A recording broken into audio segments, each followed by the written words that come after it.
अस्सलाम वालेकुम। आज मैं आपसे एक ऐसी हदीस शेयर करना चाहता हूं जो हमारी जिंदगी का रुख बदल सकती है।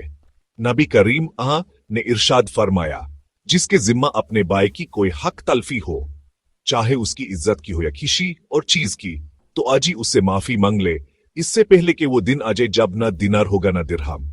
उस दिन सिर्फ नेकियों और बुराइयों का हिसाब होगा। अगर उसके पास नेकियां होंगी तो मजलूम को दे दी जाएंगी, वरना मजलूम के गुनाह उस पर डाल दिए जाएंगे। सोचिए, इस हदीस में हुमैन क्या पैगाम दिया गया है। पहली बात, हुकूकुल इबाद यानी अल्लाह के बंदों के हुकूक, उनकी खिलाफ वर्जी बहुत भारी है। यह सिर्फ पैसा या माल ही नहीं, किसी की इज्जत, उसकी फीलिंग्स, उसकी जिंदगी, सब कुछ शामिल है। अक्सर हम समझते हैं कि गुनाह सिर्फ अल्लाह के हुकूक तोड़ने से होता है, लेकिन यहां रसूल अल्लाह ने साफ साफ बता दिया कि किसी इंसान का दिल दुखाना, उसकी इज्जत उछलना या उस पर जुल्म करना, यह सब कयामत के दिन तक माफ नहीं होगा, जब तक वो शख्स खुद माफ न कर दे। आजकल हमारी जिंदगी में कितनी आसानी से हम किसी की गीबत कर लेते हैं, मजाक उड़ा लेते हैं या बेवजह इल्जाम लगा देते हैं। सोचिए, अगर आपने किसी का दिल दुखाया, उसकी इज्जत पर बात की, तो वो भी हक तलफी है। और सबसे बड़ी बात, कयामत के दिन ना आपके पास पैसा होगा ना पावर। उस दिन सिर्फ आपके अमल का हिसाब होगा।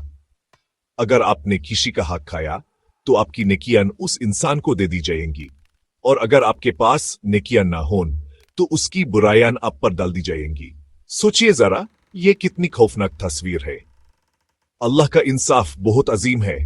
दुनिया में शायद कोई आपको माफ कर दे या आप छुप जाएं, लेकिन अल्लाह के सामने सब कुछ वजह है। इसलिए मैं आज आपसे गुजारिश करता हूं, अगर आपने किसी का हक मारा है, चाहे वो पैसे का हो या इज्जत का, आज ही उससे माफी मांग लीजिए। कोशिश कीजिए कि किसी का दिल न दुखाए। अपने रिश्ते, अपनी दोस्ती, अपनी फैमिली, सबको इज्जत दें। आखिरत की कामयाबी सिर्फ इबादत से नहीं, बल्कि इंसानियत, इंसाफ और हुकूक की पाबंदी से है। जितनी जल्दी हो सके अपने भाई बहन, दोस्तों या रिश्तेदारों से रुजू कीजिए, माफी मांग लीजिए।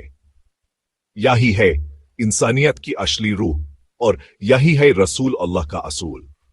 अल्लाह हम सबको हक समझने और दूसरों के हुकूक अदा करने की तौफीक दे। आमीन। शुक्रिया। अल्लाह हाफिज।